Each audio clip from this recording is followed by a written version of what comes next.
Someone asked me a couple questions on the marce entry for the Darce, which is sort of this sliding entry where instead of breaking them down, we slide into position. It's named after a guy named Mark Lehman that used to do this back in the day. And someone asked what grips I like to use. So I'll show a few right here. First off, this is just the technique all the way through one time.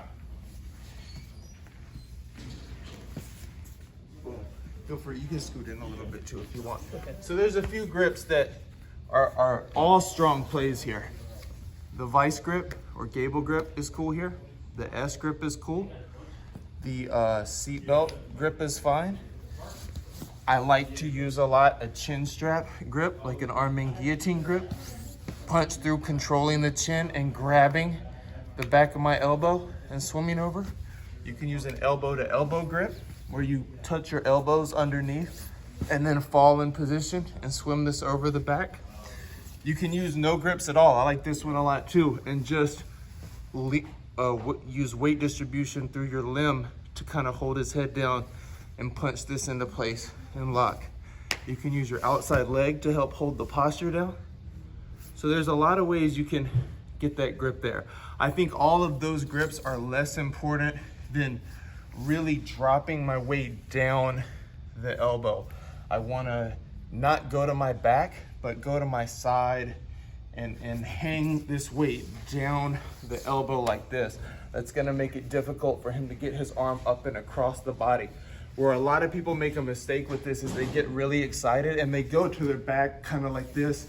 Yeah, and that happens right there. And that's the awful, awful feeling to have happen.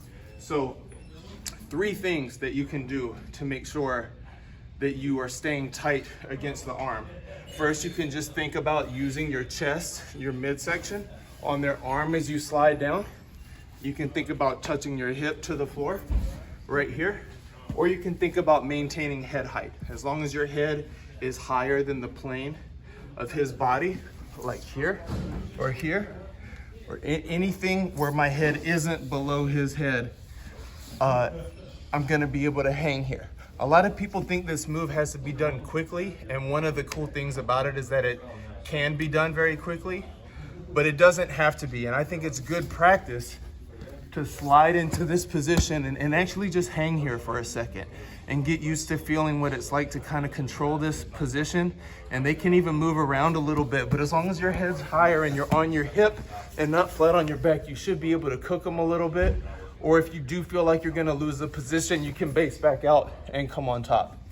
The last thing I would say is once you slide in and lock your Darce, if they stay on their knees, this is where we walk in like Homer Simpson to drop them down like this, and then we just finish there. If they stay still, we walk them down. So they stay still, we walk them down and finish. If they aggressively move to a hip as we slide, if they fall to a hip the other way, boom, like this, then this is where if we stay here, we can maybe lose position if that arm comes up and across. So as you slide, if we feel their hip aggressively move to the mat, we want to roll like this and come on top. And from here we can finish on top. I like to step over the body a lot to the mount. Or if you like that lock side up angle, you can roll all the way through, back to it. You can sprawl on them, sit through. It doesn't really matter, but if they stay still, we put them to the hip. If they go to the hip, we ride that energy to the top. Boom. And then finish here. So those are a few tips. I don't think the grip matters that much.